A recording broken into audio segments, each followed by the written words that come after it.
everyone, and welcome to the next episode of OneMicNite, the podcast that brings you stories of artists and people and their life, hoping to inspire you on their journey and motivate you in the business. My name is Marco Solis, and thank you all for joining me on this journey of OneMicNite. If you like the episodes, please make sure you go to your favorite place where you download podcasts, subscribe, because you don't want to miss any of these episodes. Also, share them. I'm only one man with a lot of stories. I'm really excited today because my guest is an international recording star. She's a singer, she's a songwriter, and she's a phenomenal woman. Please welcome Carlene Graham to the show. Hi, Carlene. Hi, Marcus. Thank you so much, darling. Oh man, thank you for being here. Thank you for coming on OneMicNite podcast. Oh, it's a pleasure. First off, I want to know where are you right now? I am in Spain. I live in Spain with my parents and my son, and we are in Almeria, Spain. Almeria, Spain. Wow. Yeah. How did you get to Spain? How did that happen? Well, as you know, before I was residing in Newark, New Jersey. Right. Yeah. That was an incredible few years of my life. And then shortly after, I was in London, which is where I'm from, for a very short time. And my parents said, my parents have been over here in Spain for 15 years. They decided to move from London some years ago and start life anew. And they said to me, they invited my son and I to come over and just experience slowing down in life a little bit and living over here. So 10 years ago, I made that move and I haven't looked back. Wow. 10 years? 10 years. Has it been 10 years? It's been 10 years, Marcus. It's absolutely crazy. I know. So what's that been like for you there? I know Spain has gone through a hard time with the pandemic situation. Is it getting any better? Yes, I mean, it's obviously the whole world has been affected greatly by this. Living in Spain in general has been a dream. It really has. It's enabled me to slow all the way down and appreciate life on a different level again. Right. Find myself and just get back to me. So that's been wonderful. And in regards to this year and COVID and everything, we went into lockdown very early. We were in second week of March is when it started for us, So generally speaking, I think that the way that this country has dealt with COVID and the stages, it's been trying for everybody, but it's been really, really good. Right, that's good because, obviously that saves a lot of lives and puts, people in a safe place. Sure. And we, unfortunately, here in the U.S., we are still going through a hard time. As you know, our president just contracted, or just tested positive for it. And now today, just a few minutes ago, we're finding out that more of his cabinet, the same thing. Yeah. Did that put you in a creative space? Oof, I think probably the most creative space of my life. Because, like yourself, artist and performer and everything else that you do, that's music and performance related, it's just like our industry has just been shut down overnight. Right. Everything that we knew to be, everything that was, is no longer as we know it. Exactly. And so I think, you can either go under, which is non-optional for all of us, you know what I mean? Yeah. Or sort of find and create a new way of life. So literally from lockdown started, I've just been in a zone of music, zone of recording, writing, recording, everything. As you can see, my little humble abode. I see that, that's great. I realised I'm going to do so much of it on screen. Right.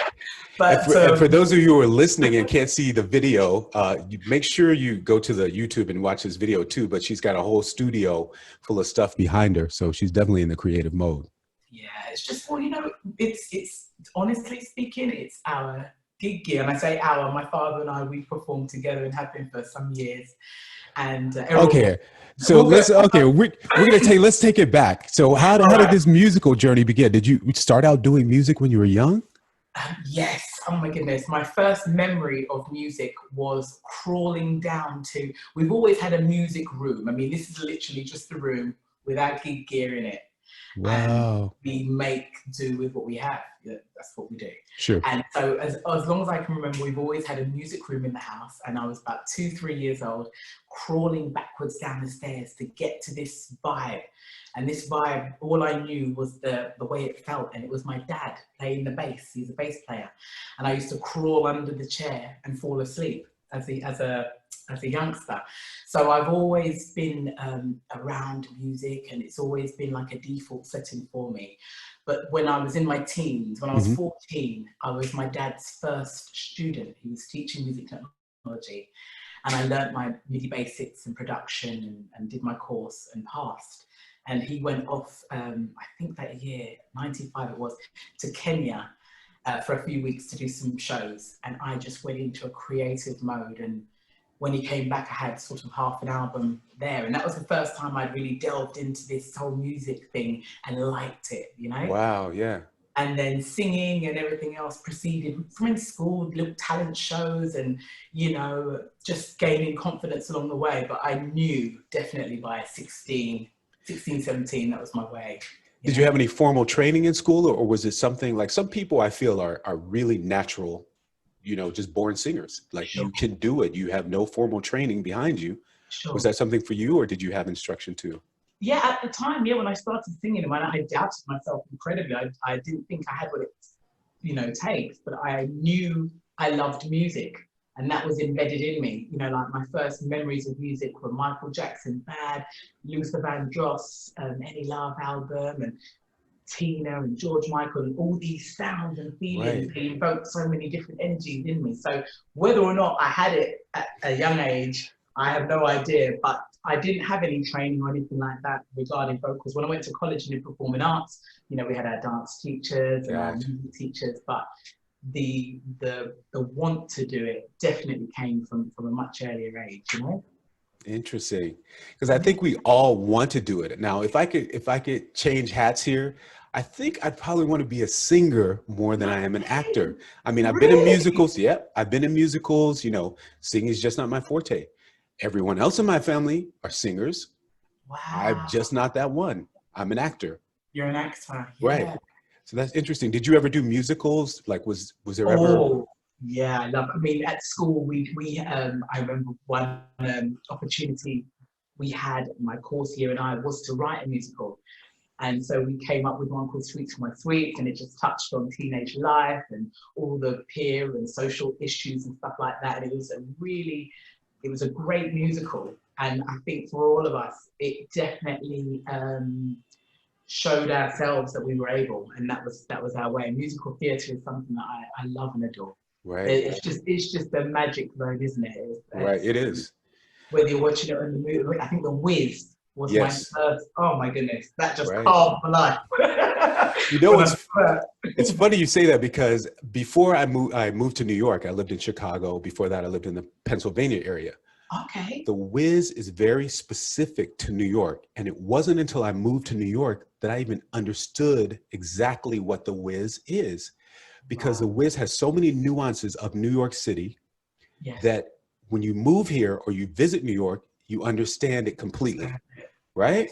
Absolutely. Absolutely. I have to agree with that. It's just it's a vibe and a culture. And I just remember being so enthralled by that film, and I used to burst into tears and not know why, and be laughing at, you know, I was just like, what is this? But yeah, I think that was the starting point, man. The Wiz sealed the deal for me. How did the US influence your music?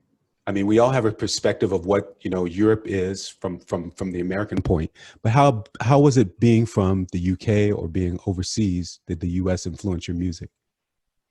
Oh, just greatly so. I mean, there is just so many great and gifted and talented artists, period, from the USA.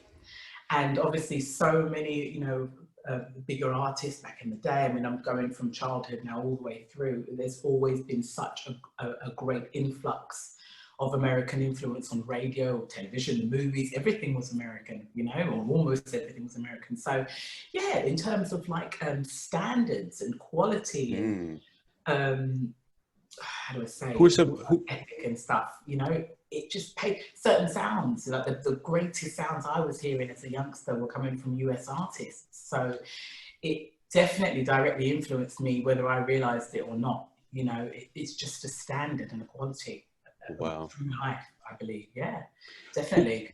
Who were some of your inspirations? Woo, you got an hour? Yeah. You got Come time? on. All right. Who am I? Let them know. Let them know. So, I love Michael Jackson, Yes. Whitney Yes. Houston, Tina Turner. Of I am a course. rocker. I do love my rock.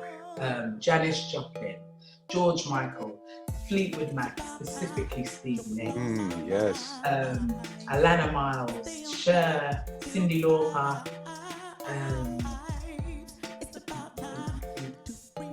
Missy Elliott, Queen, Okay. Janet Jackson. That's a pretty wide variety of people and groups. How does that? Yeah. I just love music, man. I just believe it's there to be discovered. Right. And as soon as you think that you, personally speaking, as soon as I ever thought, yeah, this is it, something else would come. Something else would come, and it's not even just like the artistry that I'm focused on either, but like the production behind it as well. You know, because the production is something that, well, it defines. It shouldn't, because the raw talent is the raw talent, but with the right production, you know, it's just another element completely for me, and I've always been interested in the two. So a lot of my influences is sound related as well, not just the artists, and I could go on for hours. That's interesting, because I've never heard anybody say that. Yours is a combination of the two. Most people talk about the music and the, you know, the lyrics and just that. But you're talking about a combination of both, which is very, very interesting. It's complementary, and I think as well, you know, we know, you and I, from being on the stage or being in any kind of performance element, how important the team is. Exactly. You know, be it like physical team, the camera guys, just everybody. And like in music, I think that really is the difference. And I've been making those discoveries these last few months as well, how important the production really is. And there are so many times when working with my dad where I'd be like, yeah, that's it, I'm happy there. And my dad would be like, well, let's just change it. And it might be completely going off in another direction. And I'm personal about it, saying, well, I like it here, but Dad says, well, let's just try and see what happens if we go over here. And when it does, it's often a whole different dimension and far better than where I was willing to stop, you know? So it's just, I just feel like the craft and the art of every small piece makes the difference overall, you know? And, sure. And it's the exploration of you know, doing that makes it incredible, because you never know what's going to happen and what you're going to stumble upon. Absolutely, right? Absolutely, open mind, you know, and not being afraid to like push, because if you've got it to a place where you like it, save it, and you've got that. But explore, like you said, take it in other directions and see where it ends up, and it's often better than where you started, you know. Right. So like a lot of these artists, I mean, like taking Tina Turner, she, man, this queen took music to a whole new level. A different level of sound, a different level of performance, a different level of her respect that she commanded, to be able to stand up in that, you know, in rock and just tear it down as a Black woman doing her thing. Man, I love her. I'm so happy you said Tina Turner's name, because I just saw 2 days ago an unreleased clip of her in rehearsal. Phenomenal. Amazing. It was her and her backup dancers, and she was, you know, trying to figure out what she was going to do on stage right before it happened. And she was in the move, and she was in the groove, and she was delegating what to do and how it's going to look and how it's going to, like, this whole thing. You see the genius in her happening right there in this little clip. You have to send me that. I will definitely send you that. I've definitely got to see that one. You'll love it. I just love her. I love her. I mean, I remember when I was younger, I wasn't, you know, in terms of female vocal, it was Whitney Houston. You couldn't tell me anything. And to this day, she still holds that. You know, but when I first heard Tina, I wasn't, it wasn't a vocal thing. I wasn't sure.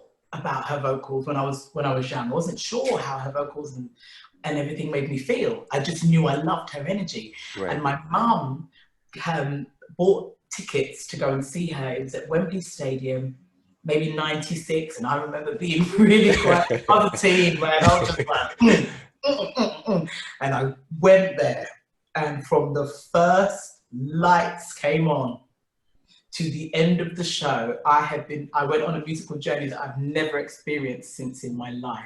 I love it. There were parts of the show where I was frozen because I couldn't that. believe what was going on in front of me. I was in tears. That happens a lot. Super high in moments, yeah. And that lady taught me right there and then what I wanted to do.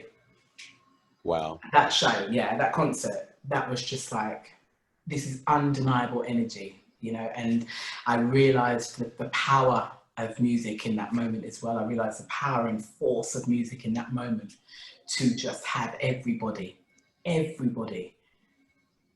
transmitting that same energy, receiving and transmitting that same energy. And I was just like, yeah. I love that. Yeah. So listen, I know you've played a lot of places. Do you have a favorite place you've played, a favorite city you've played in, where you got that energy or where you gave that energy, you feel like?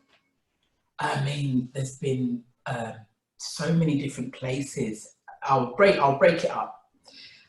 In the touring life, I would have to say in the earlier days, probably one of the most magical moments was singing at Live 8 with Madonna. Because it was something that was televised in 27 countries. It was live worldwide. There was all these artists and celebrities, and you know, I had the pleasure of singing with the London Community Gospel Choir for this particular show, and we had 2 rehearsals with Madonna at Air Studio. Was it Air Studio? Yeah, Air Studios, and it was just super surreal. Lisa Fisher was doing the big choral part on Like a Prayer, and so we were just, oh my God, you know, there was so much going on in one moment, and we all connected, and it was just incredible. 360,000 people in the audience, and it was just a moment that I've never experienced since, you know, and in terms of like being on tour or back in vocal work, that was definitely one of my most exciting moments.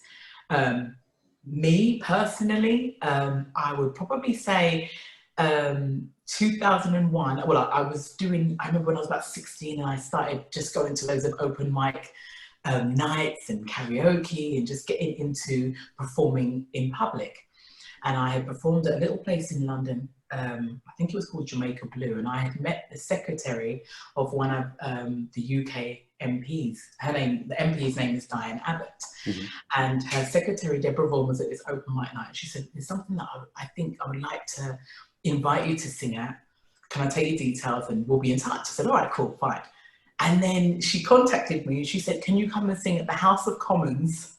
That's like Parliament. Right, yes.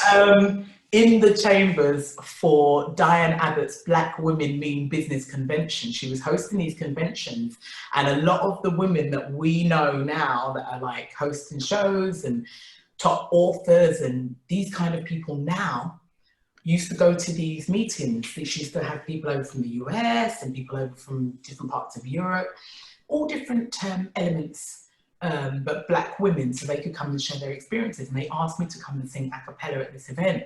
So I think that's probably my most surreal moment was performing at the House of Commons at the Black Women Mean Business Convention for Diane Abbott. That was really cool. Yeah. That's amazing.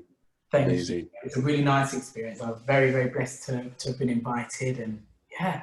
Wow. I don't remember much. I was just in a daze. I want to talk about a little bit about family life and transformation, because you are a phenomenal woman. I've seen you over the years go through a process, not only physically, but I see the spark in your eyes right now. How did you get to this point? Oof. What? First and foremost, God. First and foremost, God. Yes. Mother Nature, the universe. Secondly, my family, because when I didn't believe in myself, they believed in me wholeheartedly. You know, my grandmother, my family in Jamaica and all over the world, my aunts and uncles, my parents, my son, my unit. And then the other part was like dealing with self. Like I had to just, because, you know, you've known me now maybe 12 years. Yeah. I have to look back on the YouTube videos to see when I sang at your one night night. Yeah. Many years, I think it's 2008, I think. And it's a journey. And I think I definitely lost myself somewhere along the way. And I had become a figment of who I wanted to be, a figment of who I was born to be, and who I know I should be. I was not that person. Right. And so every day was a bit of a conflict within self, and it just kept on increasing, you know, and I had to just stop and really take a good look at myself. I was a new mother as well. I think my son was probably about 1 or 2 at the time when I was at my lowest point. Mm-hmm. I just said, you know what? I'm a survivor, and this ain't going in the right direction. And I had to just be brutally honest with myself and start again and accept it's okay to start again. We all derail. You could derail 10 times a day in different areas of life, but it's just your perspective and saying, you know what, it ain't over yet. I ain't even started yet, you know, and get yourself into that that mental zone. So for me, I found myself, I was at my darkest moments. I was really sort of depressed, and I was 100 pounds, or probably at the time about 110, 115 pounds more than I am now in body weight. And it just wasn't altogether where I wanted to be. So I started running. I did something that I said, I'm going to do this. I haven't done this for 15 years, and I'm going to do it now. I had to find something that was non-enjoyable to begin with, and that I knew once I got to the other side, I would be in a really, like, in a better place, in a positive place. And I knew it's something that I had to struggle to do. Right. So, and that's important. It is a struggle. And I want to know, like, how did you, what made you get out of bed every day? I don't know if you did it in the morning, the evening. Did you set a regime? You know, how did you do this? It's so hard for people to do. You know, we all go through the ups and downs in life, and we don't know what's next. There's so much uncertainty, but we know we're not in the place where we want to be. Yes. How do we get there? Okay. In my case, in your case, was every single day had to be a slight improvement on the day before. Okay. No rules to what that improvement was, but it had to be a slight and positive improvement in the right direction every day. Okay. So that's your decision first to make. So I knew I had to start moving. I couldn't even walk up a flight of stairs. I wanted to be an international singer.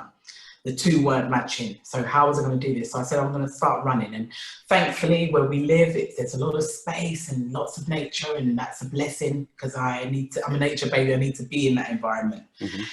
And then I started, basically I got up at like 5:30 or 6 o'clock in the morning, primarily not because I'm like, life is great, I'm up early. It's because I didn't want anybody to see me out there doing it. Wow. In those days, wow. I didn't want anybody to see me doing it, because I was embarrassed by having let myself go so much.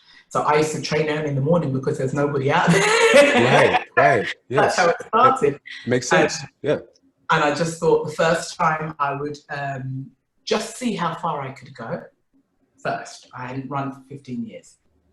And it lasted 11 minutes. I was sick, and my lungs were on fire for about 2 weeks after that. So I did that first run for 11 minutes, and I didn't come back to it for 2 weeks. Then when I did the next time, it just went up. It went up 11 and a half minutes. And it just bit by bit. And then I started seeing the results, and I stayed on it, and I started, I guess, becoming addicted to the results, because I was so I was basically tricking myself into believing in myself. Right. At the time, I was addicted to the results, which is fine. You can hold on to that if the results are positive. Yeah. But then after a while, you have to start believing in yourself. There's no two ways about it. Right. And so after about 1.5 years of this, 2 years of this, a family friend of ours who runs a gym locally, he said to me one afternoon, come down to the gym and see what you think. And I said, well, you know, if it's going to be full of like bikini clad ladies, I'm good. That's not me. Right, yeah. I'm still very insecure within myself. Sure. But I went along, and it couldn't have been more opposite. It was functional training. Everybody, all the guys and girls that went there were just on a mission to train or release some pressures, and you know, everyone was in there training hard and collectively. And I started going there as well. So that alongside my running, after about 2 years of running, I started going to the gym. But it's sporadic. The gym part has been on and off. When I go, I train hard and I love it. I love the results. But there's something about running that I always come back to, because you are dealing with you. Yes. You have to deal with you. Right, yes. You are controlling your mind. You can't, yes, it's amazing at the gym. I love functional training. It definitely did help. But when you're running, you have to deal with yourself. If you tell yourself, when you're running, the minute you start saying to yourself, I can't do it, you feel your body reacting and responding to what you're saying in your mind. And it really teaches you about just being consistent. And right. I don't know, Marcus, it's just... I like that, yeah. It's like a meditative state for me. Right. You know? And you just said it. You just took the words out of my mouth. I was about to say that. It's a meditative state, but it's a chance for you to think. Like, you can think about anything you want to, how you're going to get the rest of your life together, or whatever you need to do throughout the course of the day, or whatever you need to do. It's a sort of like a peaceful time and place while you're getting your physical self in shape at the same time. So I feel you on that one. Thank you. Yeah, like, it's a sense of accomplishment at the beginning of the day as well. Mm-hmm. Right. Like if you can do anything you want, like yoga, stretches, anything you want, when you do it first thing in the morning, you feel like you've achieved something for the rest of the day. You've set your minimum standard for the day. So yeah. I love that. That's basically what happened. It definitely wasn't like, yeah, guys, I'm on this diet, I'm on this, and we're gonna be great. It was not that. It was not pretty.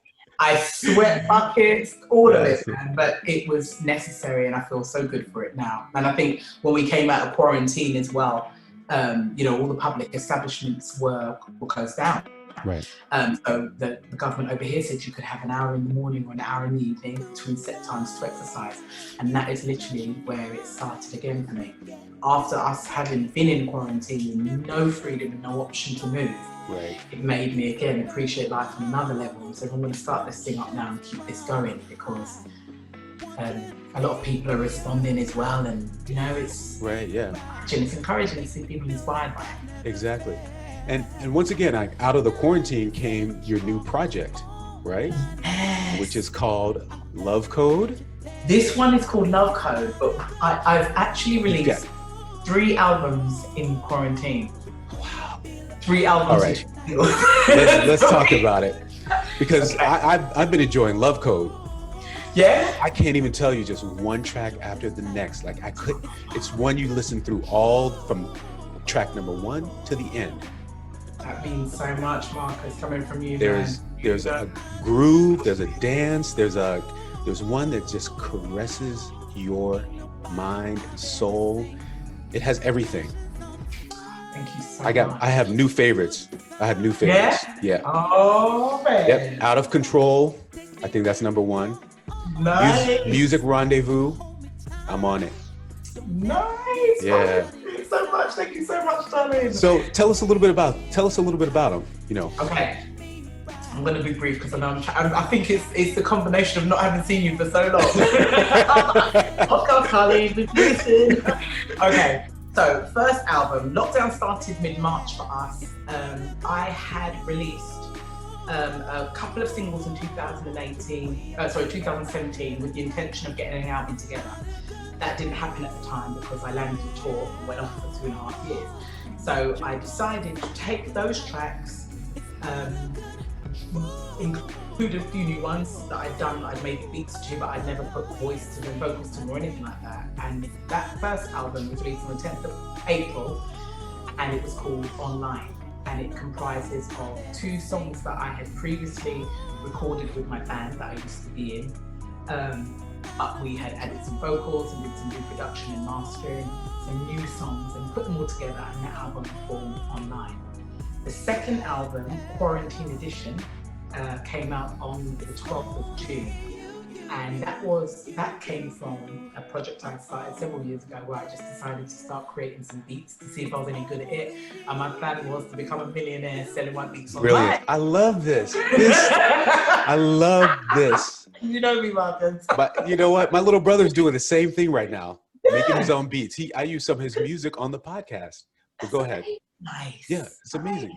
This is amazing. People just tell him to go. There are no limits. If he sees that, he is going to do it, period. And it's like, even one of my cousins in Canada, you know, he did the same thing to fund his way through school. I didn't even know I had a musical cousin, you know? Right, see? So that was my plan. I'd made these beats. I was going to be a millionaire through selling my beats online. Didn't sell any.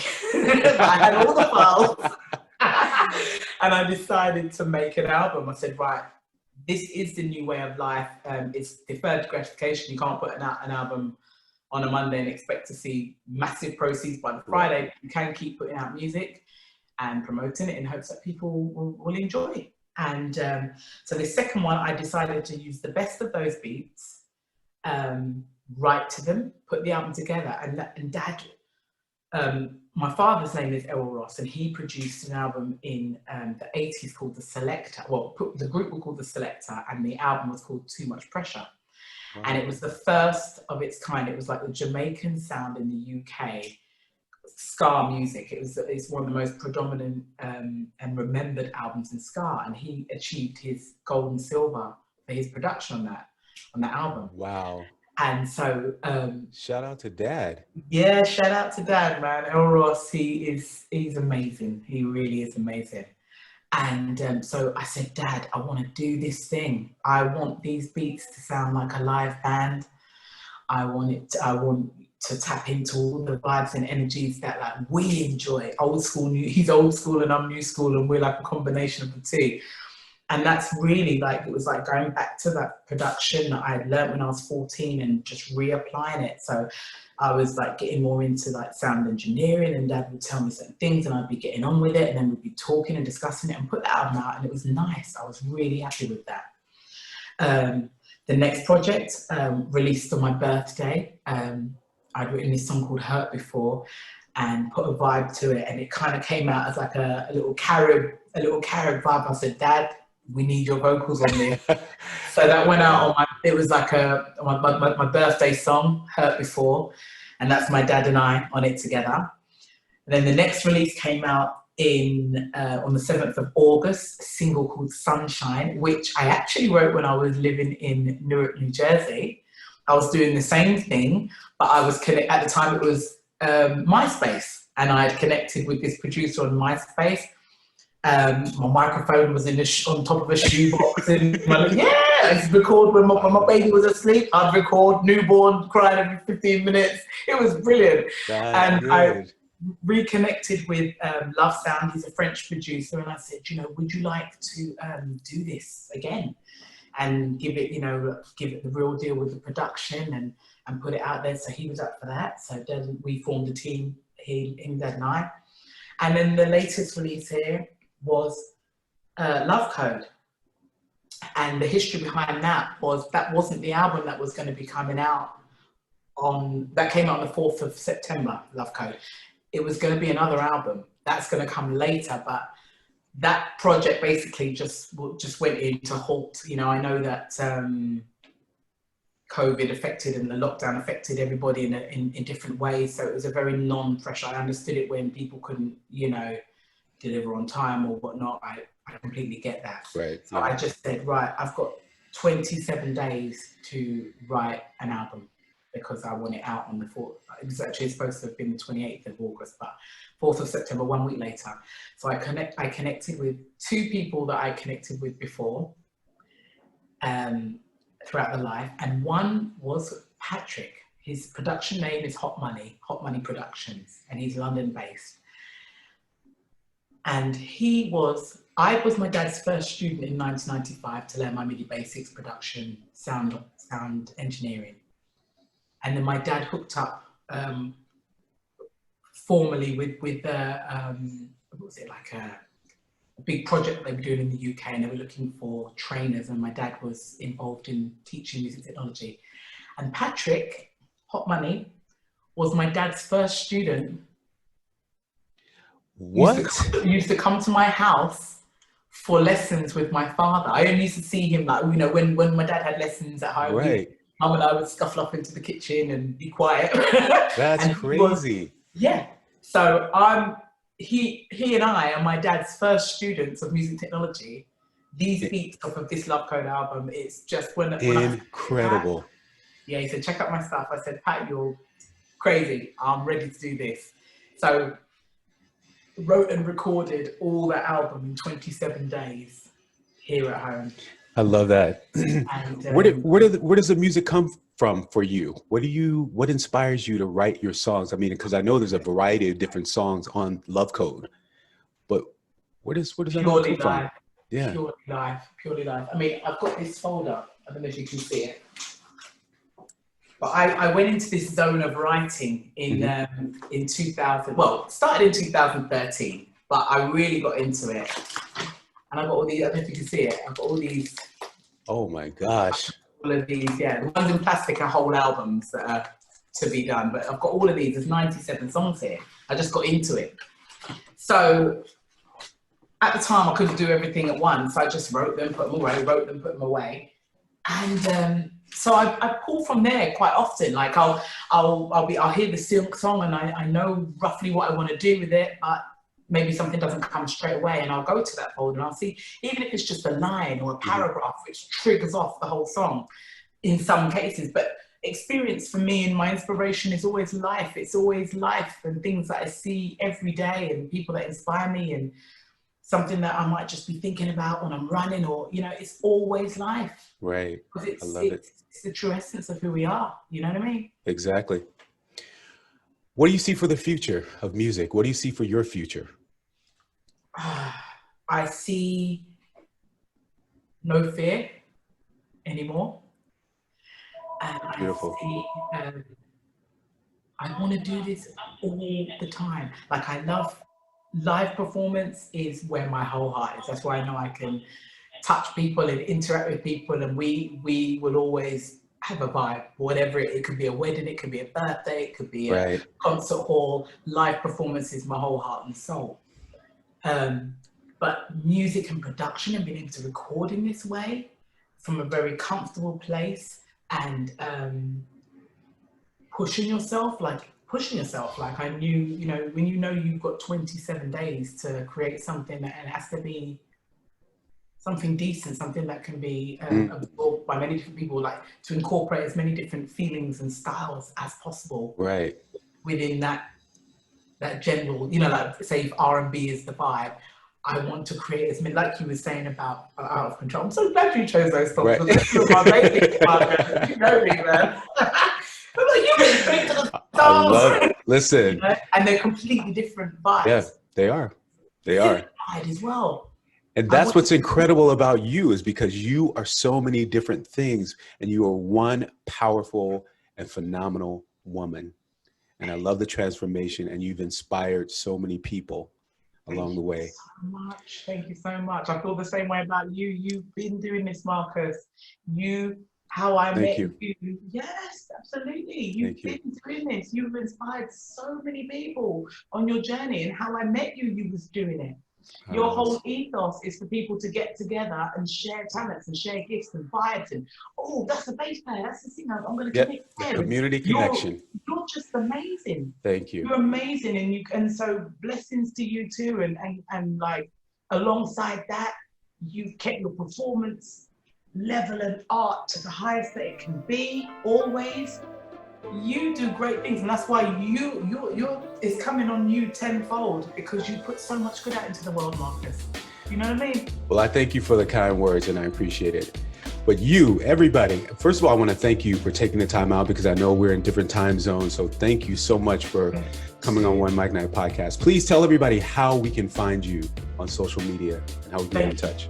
Thank you so much. Yeah. Okay, on Instagram, which I'm very active on, you can find me at Carlene Graham Music. Also on Facebook by the same name, Carlene Graham Music. I'm on YouTube /Carlene Sings, and you can see the whole band right through to present day on there. And I'm on TikTok. I have not. Listen, I just started TikTok last month. I feel like I'm an old woman on there compared to all the kids. That's all right. Just do it. It's fun. I'm doing my little bang, and I've been sharing my music on there. So if you look for Carlene Graham on there, you'll find me. I'm definitely going to follow you on that for sure. Thank you so much. You're welcome. And all of my music and everything it's everywhere. Spotify, Apple Music, Amazon, Deezer, and that's the title. Wherever you prefer, it's all there. Carlene Graham. Once again, thank you, Carlene, for coming on OneMicNite podcast. Please, everyone listening all over the world, make sure you follow Carlene Graham on all the social media. Go to YouTube, Carlene Graham Sings. Carlene Sings, and check out the video. She's a phenomenal performer as well. Download the music, share the music, listen to the music. It's incredible. Thank you for joining me for this podcast.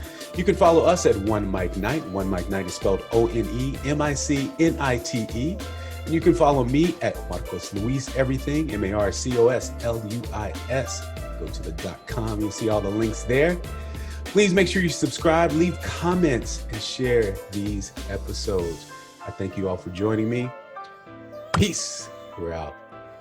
Thank you so much, Marco. Thank you.